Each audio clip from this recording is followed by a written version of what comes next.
I'm Jim Bob Howard. I'm the manager for workplace collaboration here at Netrix. And so our team is focused on everything to do with collaboration. We do that for corporate clients. We do that for government clients. We do that for education clients as well too. So a number of the concepts that we'll talk about today have to do with collaboration, and that's being able to get the right people in the right room at the right time. In the education setting, obviously that's a classroom, right? But it could also be faculty, it could also be staff, it could also be administrators and teachers too. So as we talk through those things, kind of keep those things in mind. We'll focus a lot on classroom, but we'll also touch on some other pieces of that too. So as we talk through the communication that we want to talk about in collaboration, and today we want to talk about Teams. So Teams is a collaboration platform that allows you to have chat and share files. So if you think about those two things, we want to talk about things and we want to share documents that we're working on. It's very much an educational path there too. So in Teams, specifically for EDU, you also have there's an additional piece that's added to what we see in the corporate side, and that's the ability to do assignments. So you can assign and track and grade your class assignments directly within Teams. You also have screen sharing, comes with Teams, and we'll walk through that in just a little bit. Immersive Reader. Now, this isn't specific to Teams, but it is very much embedded in Teams. What it does is it gives the ability for all learning styles to be able to work together. So it's inclusive, it's non-stigmatizing, it's just available to be able to help with any type of maybe learning disabilities, whether it's dyslexia, dysgraphia, a number of different things. We'll kind of touch on those a little bit too, but they're built into Teams and many of the things within Office 365. Whiteboarding, so you can collaborate in Teams and using a free form canvas. So you have like you would do on a Blackboard, you can do it on a whiteboard and it's right there on the screen. And it can also be interactive with your students and other people that are a part of a meeting. Raising your hand. This is something when we're in an environment where we're doing everything remotely and we have a teacher, we have a classroom, we have a number of different people.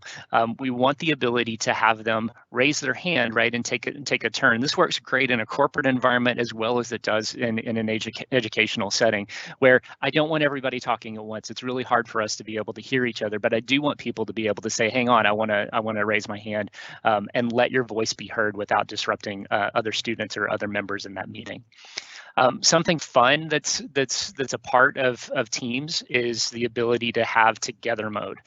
Together Mode is just a visual representation of all the people that are in the class, but the way that it's laid out, and I'll show you an instance of that. The way it's laid out just really it fosters the interaction that you're looking for in a classroom, rather than having individual little boxes that everybody has to take a look at. It actually puts everybody together within a class, and so I'll show you what that looks like too. And you do still have the ability to have it in a grid mode, and sometimes that does make more sense. Accessibility, so you can get ASL visibility features, live closed captionings in the US, and then the immersive reader that we talked about makes all of the things that are happening within your classroom accessible out of the box. So we don't have to slow things down. We don't have to speed things up. We can present things as we need to and make sure that all of our students are able to continue in that process. LMS integrations, you can create educational experiences using a number of different LMSs that you may already be using. And so we'll kind of talk about those a little bit too and how they integrate with Teams. So you don't have to jump between the two. They actually help you integrate them into Teams, into that collaborative environment. Custom backgrounds, you can blur your meeting background. You can choose your own background image. And so this is something fun that a lot of times we like to do. Again, in Together Mode, it won't make as much sense, but it's still there so that you can kind of blur what's going on in the background.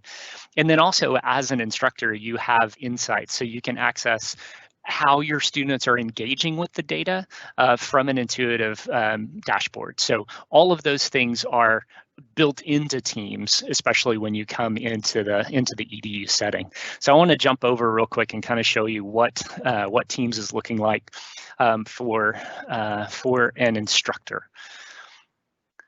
So this is a browser-based version of Teams. There is also a desktop client. That for the most part, if you're only within one tenant, meaning you're only in one school, you would probably be using the desktop client, but you always still do have the web version as an option. One thing you can't do from the web version is you can't share your screen through the web version, but if someone is using the desktop client sharing their screen, everyone who's participating in the web version can also see that as well. So this is something that's a little bit different than the way we typically see things within Teams. And part of the reason is because this is designed specifically as a way to organize things and make it a lot easier for students and for teachers to be able to work together. So one thing you'll see here, I'm currently logged in as this teacher, Mr. Asher, and he has a number of different teams here. So a couple of them are classrooms. So this is a class that he teaches in algebra. Physical science is another one as well. There's a separate team that's specifically for the staff. There's even a smaller team that's specifically the science teachers. And then there's a team it's completely around health research. So you can see that teams can be created for different reasons. One for a classroom, which is going to be fairly standard, but then also around other topics. These tiles can actually be dragged around and ordered however you want to. From a teacher perspective, it may make sense to not use this tile version, which means and to kind of go back to more of a standard way to do it. A couple of things I want to show you here. Again, as we were talking about Immersive Reader and making sure that it's accessible to people, there's pieces of this that kind of come into play, specifically the theme. I can change it to a dark theme so I don't have quite the brightness that's coming from the screen. Also, too, I can change it to very high contrast if I need to for readability. I'm going to leave it on default for now, so as we walk through this, we can kind of see it. Actually, I'm going to put Mr. Asher on dark just so it'll be a little easier to see as we jump between teacher and student and see what the different environments are. You'll see that the dark one will be the teacher, the lighter one will be a couple of different students. The layout, we can change it to the standard layout, and I'll close this and show you what this looks like. So this is the way we typically see Teams within the corporate environment. You can still do that here, and it certainly makes sense for a teacher because I do have a couple that are specific to classes, but then I also have these other teams that are specific, that are more faculty working together within a specific environment, or even in the case of health research, that can be cross-departmental. It could be cross an entire school district. It could be cross, a university, where you have health research topics that are outside of your normal group of people that you might be working with. So we'll come back to these guys in a little bit, but what I want to show you here is from a classroom perspective. So Teams, the concept of Teams is that you have a group of people that are going to be regularly communicating on specific topics. Classroom kind of fits into that, right? So you have a class about algebra, you have a class about physical science, you're going to have the same students, you're going to have the same instructor for that. Each of these channels then is a different topic that you want to talk about. Every team comes with a general channel, which is what you see here. So this is a place where this group meets, right? This is the main top level topic for anything that this group would be about. It's going to be about algebra. It's going to be about the specific class. I also have separate channels here for extra credit. So this is a place where the instructor can come in and say, hey, I want to give you some extra credit, post something here, and anyone who wants to participate in this can get extra credit. And so you can see that there's a chat going on here where Carla has come in and she has said, hey, extra credit, here's an algebra equation that I want you to simplify. So Fatima comes in and she tries it out. Ella does it as well. Kara comes back and says, hey, Fatima, you only did one of them. Go ahead and do that second one to get full participation points. So this can be right here, interactive within the team. And so you can see that communication going on. There's another one here for homework help. And so you can see they're different topics. And so this would be a place where a student can come in and say, hey, on question number 6, I don't understand how to do that equation with fractions. The instructor can then come in and give specific instructions there. So let's jump back up to the general channel because a couple of other pieces I want to show you. This is the chat conversation that's going on here under this heading that says posts. The next one over is files. This is going to be a file repository where the teacher is able to share with the students. Students could, you could also create separate sections where the students would be able to upload information as well. But I'll also show you in a minute the way that they're going to submit their assignments are going to be attaching things directly to the assignment. So I'll show you that momentarily.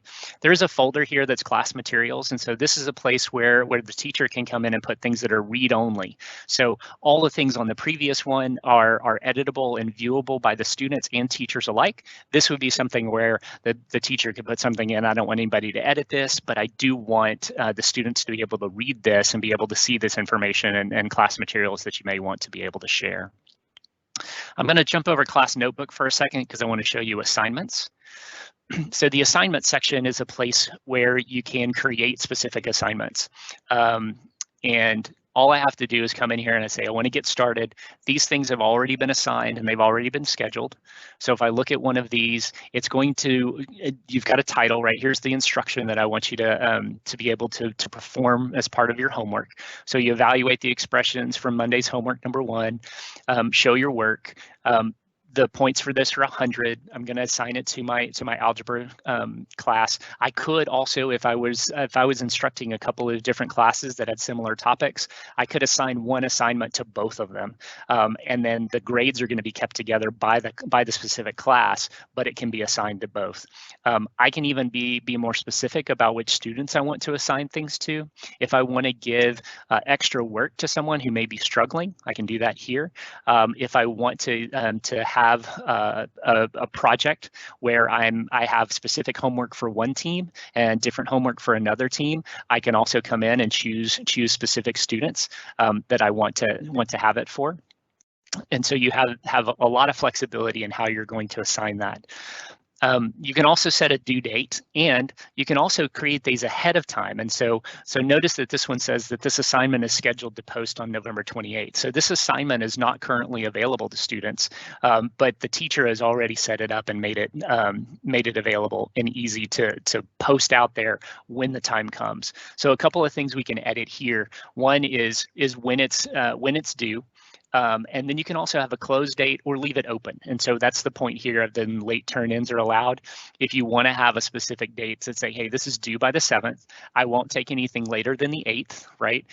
Then you could go ahead and set that time in there and say that this is going to be when this is, I'm not going to take any more submissions after this. It'll be a 0 if you do that.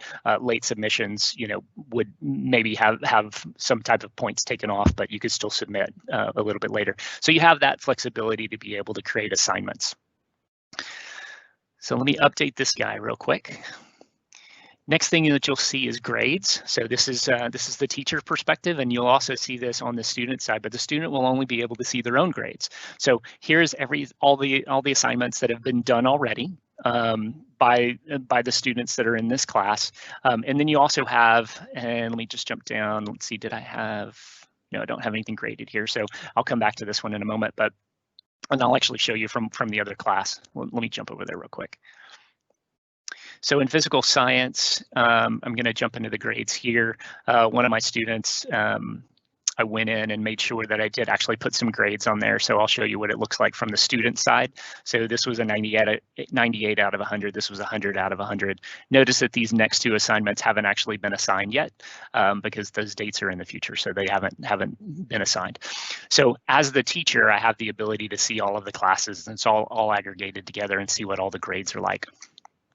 Again, assignments here, I can see what those look like coming up. I can also have some draft ones. So I've started one that I've not assigned yet. I also have ones that are already finished and returned. So I've returned all of these guys, and it helps you organize and create things that way. You can also create separate categories. So as I'm working through physical science and I'm going to be talking about oceans, or I'm going to be talking about aerodynamics, I can group those things by category and create those categories to be able to manage exactly how I want to see those assignments set up together. Let's take a look at the class notebook. So something to see here. This is a OneNote that is built in immediately into every class that that is created. The very first page that gets created is a welcome to the class notebook. So it starts to give some information to students. They don't come into this completely blind. They have instructions right here of how to use this notebook. This notebook is made up of a number of different pieces though. So this part is the welcome, which everyone will see. There's a collaboration space, which allows students to upload and put information in together as a class so they can work together to collaborate. There's a content library. These are pieces that the instructor puts in that the students cannot edit, but it gives them that ability too. So you've got two different spaces here. One is they can edit, everyone can participate in. You have another one that is completely read-only for the students, and only the instructor can put things in. And then each student has their own notebook as well. And so let's take a look at Adele's real quick. So in Adele's notebook, you can see that she has some notes that she's taken on a study about octopi, ocean creature brainstorm, and some things that she's putting in there. Notice that she's highlighted octopus so that she can do take some notes about the octopus. There's also homework in here. So for example, the Bernoulli principle coming up, she was able to go in and upload the information so she could talk about the lift and actually submit this as homework. So each of these tabs is specific to the student. So the teacher can see all of these and all of the notes that the students are putting in there. The student can only see their own. So let's jump over to Adele real quick. Pull her up. Let's see. Yep, here's Adele's. So if I go into physical science, so I'm looking at the exact same class, right, that the teacher was looking at. But see, notice that I'm no longer, I have a different view because I've done it as the grid view. So I'm not seeing all of the other teams. I'm not distracted by the other classes that are there, which is one of the benefits of having it in the tile version for students. So here in the class notebook, so I'm going to be looking at the exact same thing that the teacher was looking at. The difference is that I don't have access to all the same things that the teacher did. I only see Adele's. I see the content library that the teacher provides and the collaboration space that the entire student body or the entire class can work together on. So as I'm looking through here and I want to come in and take a look at the homework, I can look at the, let's see, go look at the Bernoulli principle. This is the one that I drew on here. And the student can come in here and update this too. So if you're studying about lift and drag and thrust, right? So these are the things that I'm studying in the class. Let me jump back over to the teacher view as I go and I look at this homework, the part that she's working on. Notice that it's synced up immediately, so I can see exactly what the student's been working on. It gives me the ability to check in with them and say, hey, work is actually happening. I can see that there are questions here. I can see there are comments. I may even want to come in as the instructor to put some information in here, probably in a different font so that the student knows it comes from me. But this is a place where they're going to collaborate and work together on their homework. So let's jump back over to the student and look at the assignments. So this is, there's nothing assigned currently because that next one is not available yet. But if we look at some of these past ones, so this is the Ocean Labs report.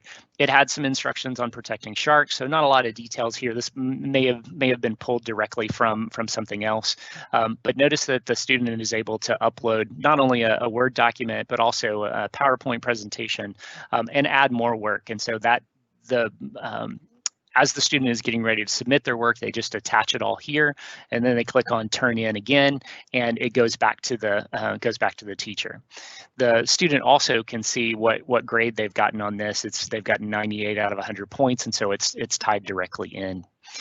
This button here is for Immersive Reader. Let me find one that's a little bit longer, so we have a little bit more to work with.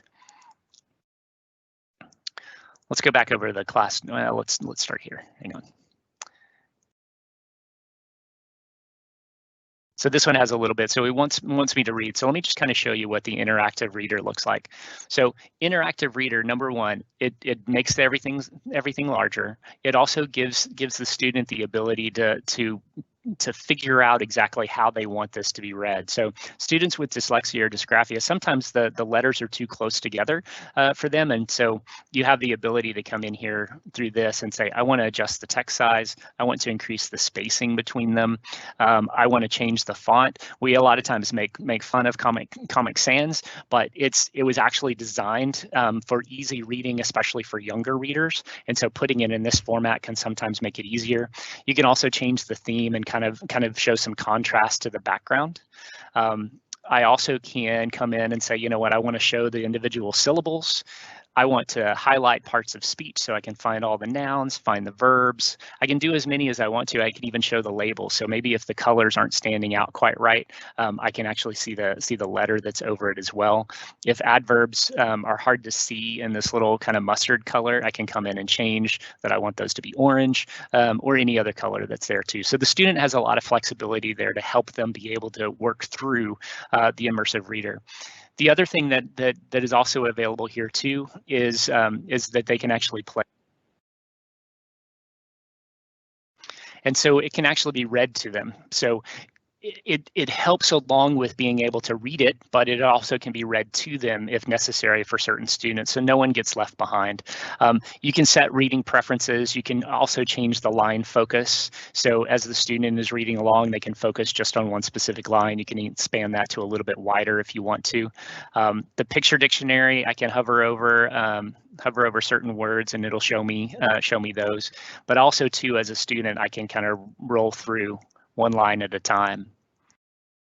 And so the immersive reader is built into a number of different pieces that you'll see. It's in Teams, it's in OneNote, it's in Word for the web. It's coming to the Word desktop, but it's currently there and it's just built in, and it makes it real easy for students to be able to interact with the content that's there in an immersive reader. So I just wanted to give a kind of a quick overview of that. A couple of other things that the teacher has done here too for physical science. You'll notice it was different for algebra. There were no extra tabs over here, but this little plus sign allows the teacher to be able to add more tabs to a specific channel for a specific class. So in this case, there was an oceans project that was a Word document. And so the teacher is able to come in and just attach this specific Word document. So it makes it really easily accessible for the student as they're working through specific things. The great thing is that this can be changed. And so as they're working on the ocean projects, these can be added as tabs and then removed when they move on to the next topic. So just a couple of things there. The assignments view, again, I'm looking at the student's view of things. So you see that I only see things that are assigned to me. I don't see the ones that are coming up in the future that haven't been posted yet. I can see all of the other assignments, and notice that this is from physical science. This one is from algebra. If I had other classes, then those would show up here too. So I can see all of my assignments together. I can even see the grades that I have. I can see what the points are going to be for those specific items as well. The calendar, we won't see a whole lot here right now, but the teacher could create specific times that they want to get together, especially in a remote learning situation where you want to say, hey, we're going to get together and we're going to talk about this specific topic. We're going to have a lecture on that. We're going to have another time where we're going to get together and we're going to discuss that. We're also going to give the students the ability to create meetings with their teammates to be able to talk through specific projects if they're working on those together.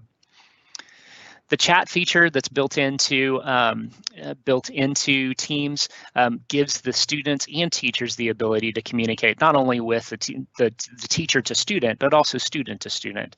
Just by clicking on this little chat button, I can start a new chat with anybody in the class, including the teacher. So if I put in Asher, I can start a message there. Can you help me with my homework? Notice too that it's very simple because you can just chat directly like we're used to doing with text, but you also have the ability to format this a bit. So if you wanted to italicize it, bold it. You have a number of those as well. I want to make sure that this one, I want to put it into a table. There are a number of different things that you can do there, so you can kind of format that. I can make this as important or urgent. I need somebody to take a look at this and notify the teacher every 2 minutes for 20 minutes that I really need help with this. I can change that to it's important. I'm going to mark it as important, but I'm not going to nag them about it. I can attach things, either uploading them from my computer or from my OneDrive.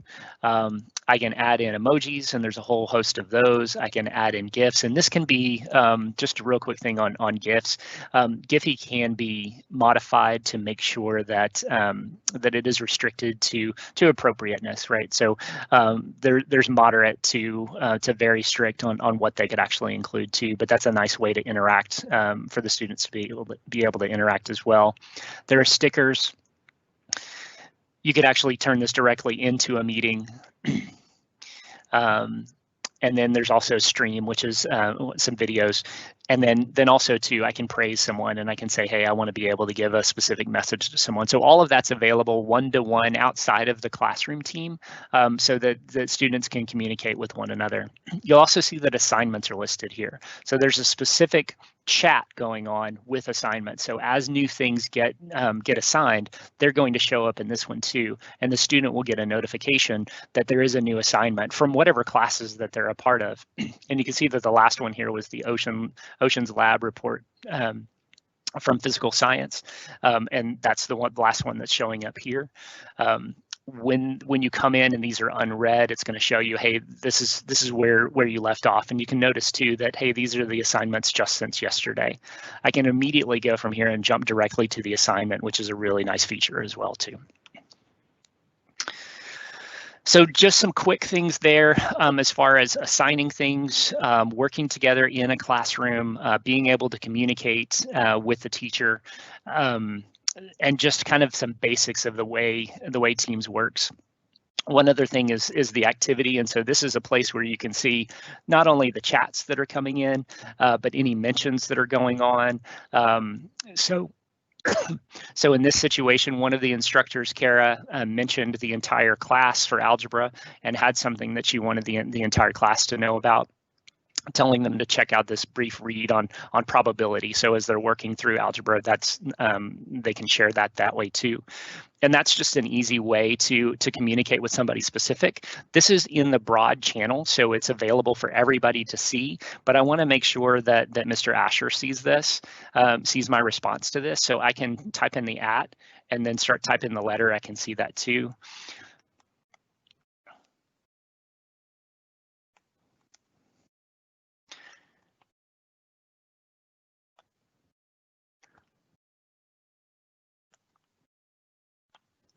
And then I can leave a message directly for Mr. Asher. I'm going to jump back over to his real quick.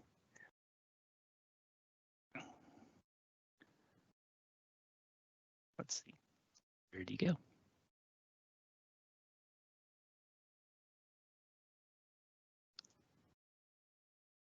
Here we go. And then he's going to get a notice here that Adele had mentioned him, and so it shows up as an activity for him. So that's one way that you can highlight and make sure that that you can see that the person that you definitely want to be able to see that can see it. And like Kara did, she actually tagged the entire team, so everyone's going to get a notification about that one. So let me jump over back to my slide presentation. So now that we've kind of jumped out of that for a bit, and I want to show you what that together mode looks like. So this is on a meeting.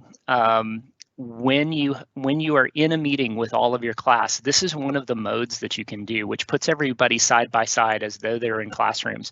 It takes out their background, and so it'd be the same as if you were doing a custom background or you were blurring your background. But in this case, it takes out the background and then it puts in the seating so that everyone is sitting there. You can tell who's paying attention, right? All eyes are forward, and it makes it a lot easier as you're looking at the classroom in general. Your eyes are going to look more like you're looking at everyone than it does if you were looking at a grid. And I'll show you the grid in just a moment. But when you're looking at a grid, you're typically not looking at the entire class all at once. You have to choose who you're going to focus on and who you're going to be looking at. But in together mode, it allows you to see everybody together. You can see everyone's interactions kind of side by side in context with one another. But you do still have a grid mode, and this fall, I'm not sure if it's available in every tenant yet, but Microsoft released the 7x7 grid, so you can have up to 49 people, including the instructor, so 50 people total. That would be in a classroom. So hopefully your classes are a little bit smaller than that, but in the university level, obviously you're going to have some bigger groups than that, which is the reason why that together mode works really well, because it can take a larger number as well. But here's just one way how that's going to look when you're in a meeting. If you're familiar with Zoom and being able to see all of the different the grid of people, that obviously is a feature that's here as well. And this is a place where it comes in really handy when someone raises their hand, because it's going to show their hand right on their picture, and you can see that the hand is raised. The little hand icon up at the top is going to be highlighted during the meeting, so you can see that someone has their hand raised. As the instructor, all you have to do is click on that.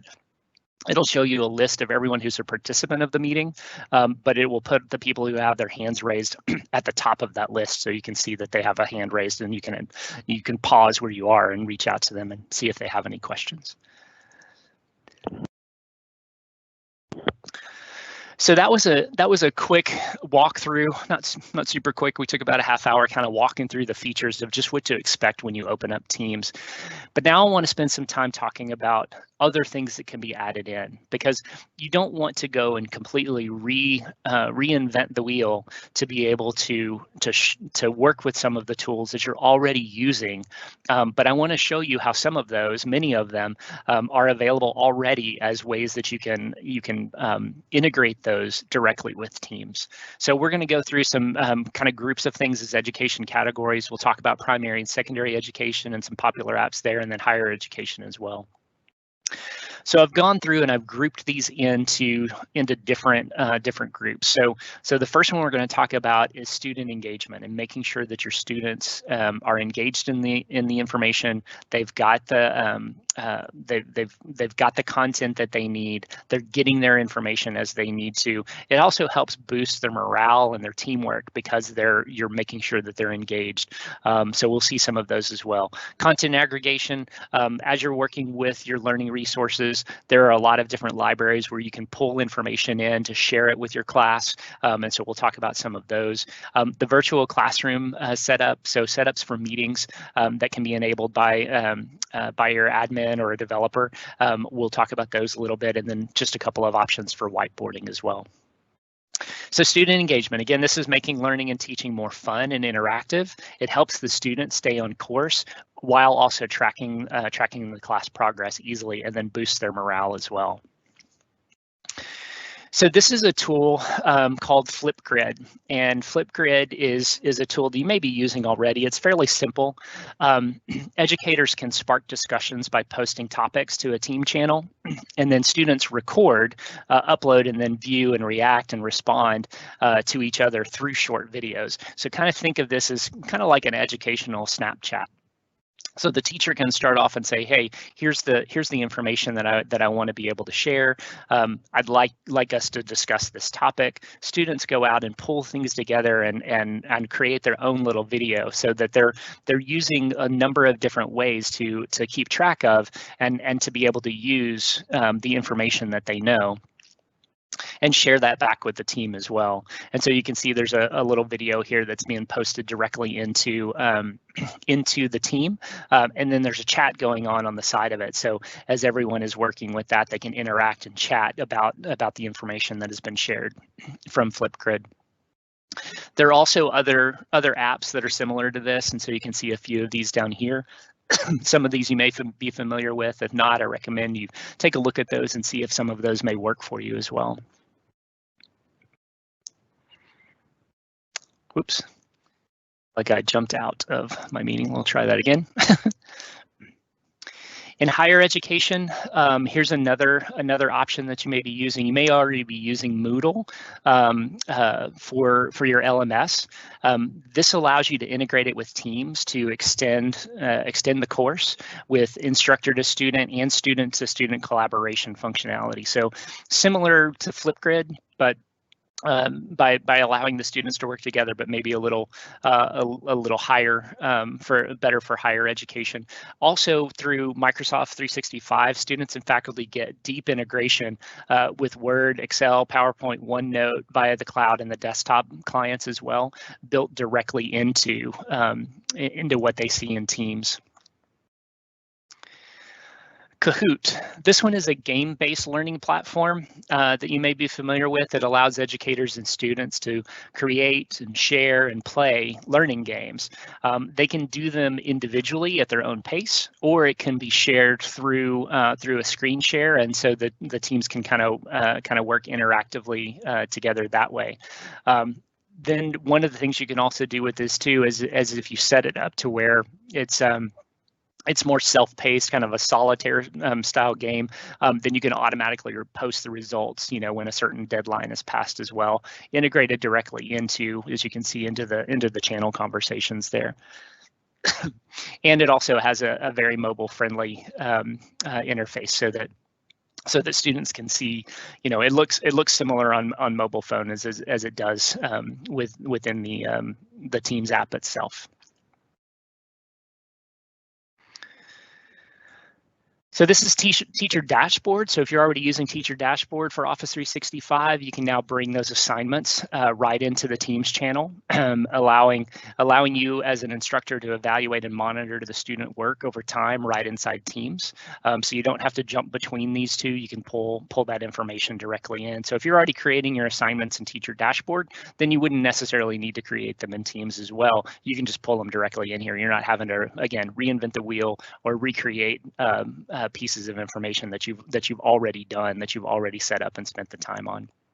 Again, lots of similar apps that are also integrated as well too. So this is just an example of some of the ones that are there and available. And you can see here what the dashboard looks like right inside that channel too. This is just a separate tab for TD assignments, and so you can easily jump over to those and use those assignments instead.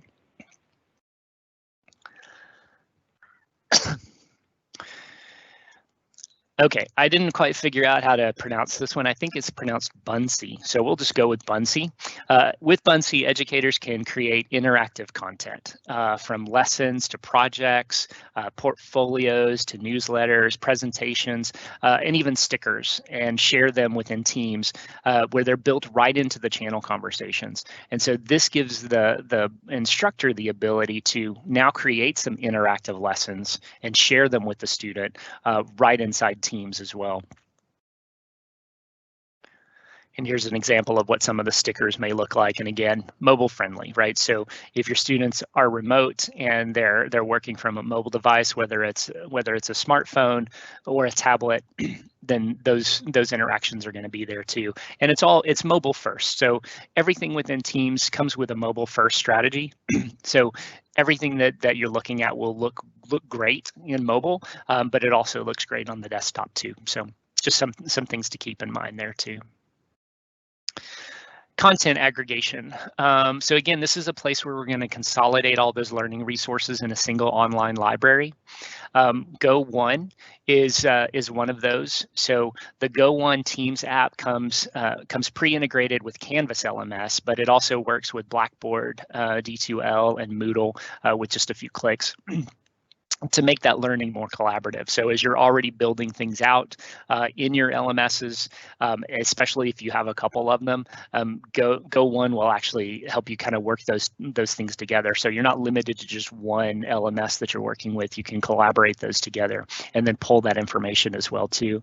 And then you can also search and share those learning resources from Go1 within Teams. So you're kind of pulling all of that into a single online library from all of your different LMSs.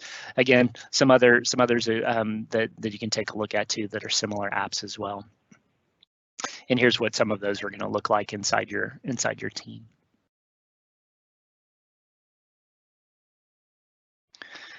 ClickView. So if you're not savvy with building your own videos, or you don't have the time to do it, or you're looking for something a little more a little higher production value, ClickView has a library of curated educational videos which you can choose from and share with your students for interactive discussions within Teams, just by adding a tab to the channel and then sharing that within the context of channel messages too. You can actually embed them into assignments that you have. Take a look at this video, and so you can, if you have a subscription to ClickView, then you can go and look at that entire library and be able to pick and choose some of that curated content that they've created and share that with your class as well, right within the context of that specific chat. Virtual classroom solutions. Notice when you create meetings, you can it's easy to bring people in, but doing that also allows you to pull in and actually have those meetings show up in your LMS, whether it's Blackboard, Canvas, D2L, It's Learning, Moodle, Schoology. So all of those can be built in directly too. So it enables that remote learning for your students by bringing that directly into the power of Teams, where you can then collaborate around those specific things. And so you can see this is kind of one-stop shopping. All the pieces that we've been working with can be pulled into one environment where we can easily share that with our students and collaborate for maximizing learning. And then whiteboarding.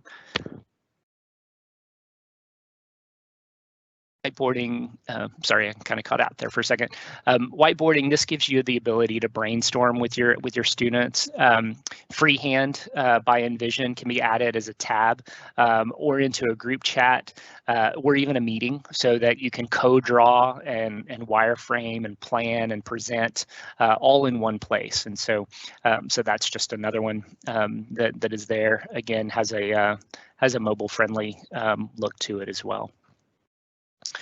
So we've gone through a number of things here, and you've seen over and over their similar apps. There are a number of different things. Microsoft currently has over 250 different apps that can be plugged in, ready to use directly into Teams. Many of them meant for a corporate environment, but many of those too can also be used in a classroom environment too. Things like MindMeister, which is a mind mapping tool, and others can be pulled directly into. One of the great things about that is that a lot of the tools that your students will be using, whether they're elementary and junior high to high school, or even higher ed, all of those tools that they're using today, many of them are going to co-op directly into work life. So as they move into environments, once they're out of school, they're going to be used to Teams. They're going to be used to using these apps, and so it's a kind of a double win, right? It gives you all these tools specifically in days like now, where we have COVID and everyone is working remotely, but also at other times when you have a normal classroom and you're able to meet again in person. It's still nice to have these to where you can continue the conversations that maybe you didn't have time for in class, to be able to touch base with your students on the homework that they have. But it also is preparing them for the tools that they are going to use in the workforce in days to come as well. So that was a lot to cover in a little bit of time. I'm going to jump over real quick and see if there were any questions that maybe haven't yet already been answered that I can help with, or Suds, if there are any. Yeah, Jim Bob, if I can chime in here as well. We did have a question that's more of a general question for all the sessions as well. And the question is, will the recordings be available of these sessions? And the answer is yes. They will be available in the middle of next week. If you simply go back to the page where you registered, that's netrixllc.com, Ignite EDU event 2020. I've posted it there in the chat as well, but you should know the page. If you go there, you'll see the recordings available. Again, middle of next week, and that'll be the recordings for all the sessions. And I do believe there is another question. Yeah, I do see a question here. There you go. Yeah, can I use Teams? Yeah, can I use Teams to communicate with students and staff from other schools?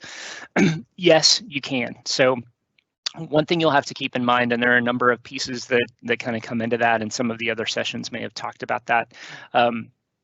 You can, and there are rules around what you can do. So depending on whether or not you're sharing a tenant with a school district or a region or something along those lines, there are going to be different aspects that you can do with that. Within Teams, though, within Office 365, in EDU, you can also identify people that can be guest users. So a couple of different tacks you can take there. Let's say you have a sister school or you have a rival school, or so whatever you want, however you want to identify those groups. You can within the structure of the admin pieces be able to go in and say, yes, I would like students or faculty or staff from this school with this specific domain to be able to interact as guests within our environment. And just because you've set them up and said they can participate as a guest doesn't mean they necessarily have access to everything, right? So it's a setting on the top end that says, yes, we can have guest access, and then within specific teams or even specific channels, you can come in and say that these people can interact here, right? And so we have to add them as members. The owner of a class or of a team can say, here's who the members are of this team. If you get a new student that comes in, you can add a new member. A student leaves, you can remove them from that. But that's also a place where you could allow guest users to be a portion of that too. I can certainly see a need for that if you have some industry or community experts that you would like to come in and be able to interact with your students. That would be a nice thing to be able to give them guest access to be able to communicate directly with your students and kind of minimize that barrier between your students and the community and those experts that they may be able to reach out to. So there are different things you can definitely do. Keep in mind you can also restrict that quite a bit. So talk to your IT professionals and your administrators about the settings that you would need, the specific needs and specific use cases for when you would want that type of communication to be able to work through Teams, and make sure that you have safeguards in place. The goal of Teams and the goal of SharePoint and many of these tools is collaboration. And so we want to, as much as possible, remove the friction that is caused when we need to collaborate on things. And so Teams is a way to minimize that friction. But at the same time, you also want to put up barriers to those who should not be a part of that conversation and should not have access to those files and should not have access to those students as well. So there are barriers that you want to put in place, but there are also ways that you can validate who the people are that are participating within that team. So yes, the answer is yes, and no if you don't want them to. So just to kind of put that out there, is there are ways to make it happen.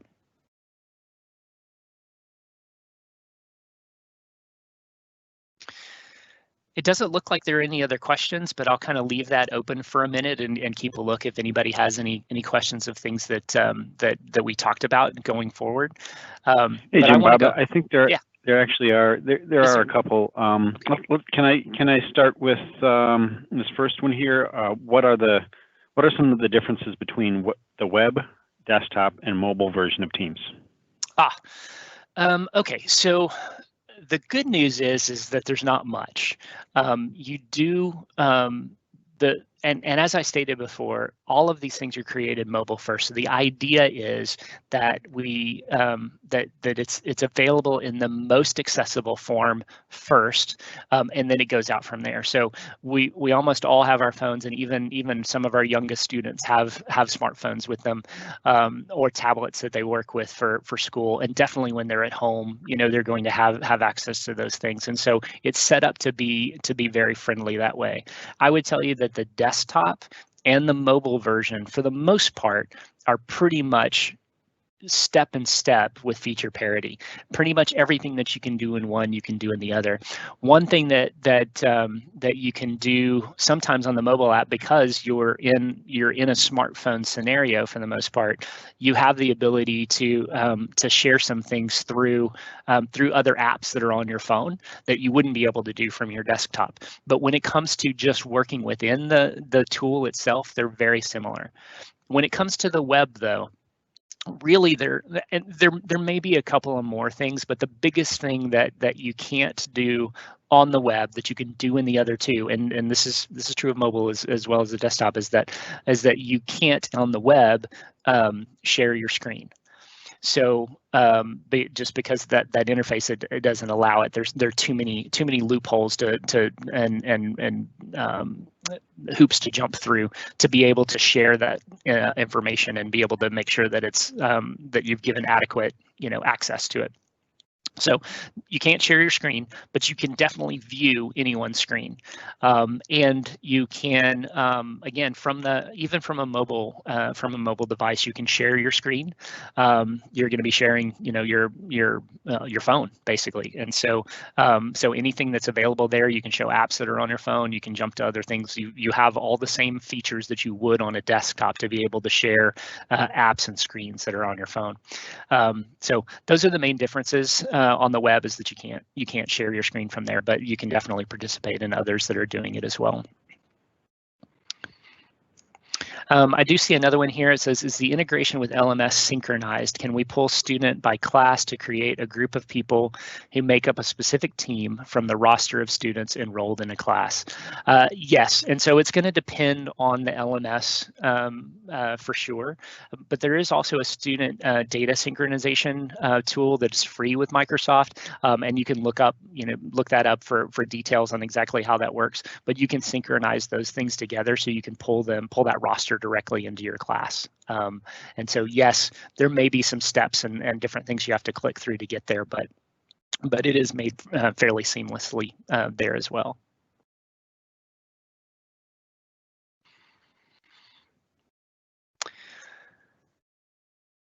So a couple of other questions. There's one that may come up later with apps, but is there a way to create discussion forums, not like the chat? Most likely that's going to be a third-party app or something that you build yourself that's going to allow you to do that. So there probably are, even within the ones that I shared, there may be a discussion forum type of tool there. I'd like to know the differences of what you mean by not like the chat, because part of the thing about the way the chat is set up is that it's already threaded. And so if someone asks a question into the general chat or into the general posts, people who reply to that are replying to that question and it's threaded together. A new conversation can then be started. And so that gives you the ability to, oh, now we're starting a different discussion. Outside of that, you could also create a separate channel for a specific topic and be able to participate that way. Most of the things that I've seen from discussion forums fit into what's going on within Teams already. But if there are additional features that you're interested in, chances are there's already an app out there among the 250 plus so far that Microsoft has approved in the App Store that you could go and add those directly into your team as well. Next question, it says there may be a little more on the tech support side, but we receive a lot of complaints from people that they cannot access the chat in Teams interactive sessions and meetings. Sometimes they're guests, sometimes they're members of the organization. Do you have advice on how to best address this, or suggestions I can give my IT office to solve the issue overall? Good question. I have actually seen that in the corporate environment too. There are times, sometimes when a chat is not available. I don't know the insides, the intimate details of what is causing that at different times. I have a feeling that it has to do with some specific settings for the team, but that would be something that I would recommend kind of digging into. If you have, if you'd like, that's a good question that I'd like to know some answers to too. So if you want to reach out to me, and I'd be happy to follow up with you on that and see what I find out.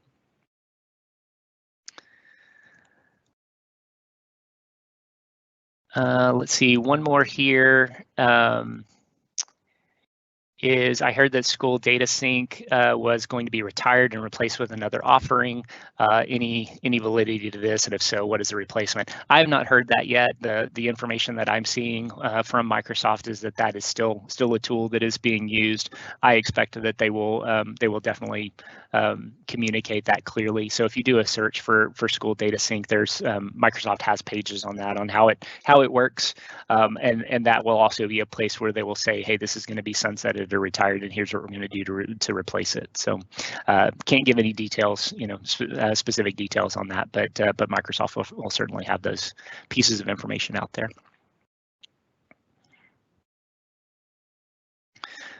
Well, I appreciate the interaction and the questions there. I hope that this proved useful to those who have been participating. Again, just like all of our other speakers, we do have next steps, right? So we can't possibly cover every question and every scenario here, but we'd love to do that on a one-on-one basis and be able to help your organization do the things that they need to do. And so one of the ways that we do that is through a number of different workshops. These are funded if you're eligible, and a lot of you probably are. Funded by Microsoft to allow us to come in and help you kind of plan out what you want to do, from meetings and meetings room workshops to Teams calling workshops, and then even what we've been talking about today was Teams apps and solutions workshops. So what I covered today were apps that are ready to use, so you can pull them directly into Teams today because they're integrated with other systems that have already built those integrations. The solutions piece of this is also, you do have the ability as an organization within your IT department and or with a partner like Netrix to be able to create new things. I want to interact with these tools that don't have an interface, or I want to interact with other data that's kept either within my school system or within my school district, and I want to be able to build in those. I also want to sometimes just build applications that give me the ability to ask my students specific questions, walk them through specific things, create bots that would allow them to ask questions of specific systems. What are my grades? Or what's the next assignment that's going to be due on this? Those types of things that you could have a bot for, that's going to go out and get information from other systems and bring that right back into the chat. So that Teams Apps and Solutions workshop is something that my team would be happy to help you on, to be able to come in and kind of walk through all of the different scenarios that you may want to go through and kind of take a look at where the next steps would be for your organization. Well, thank you very much for your time today. Again, my name is Jim Bob Howard, the manager of workplace collaboration here at Netrix. It's been a pleasure speaking to you today and going through some of these, and I hope it was super helpful. And if you have any further questions, you can reach out through the phone number and emails that are there.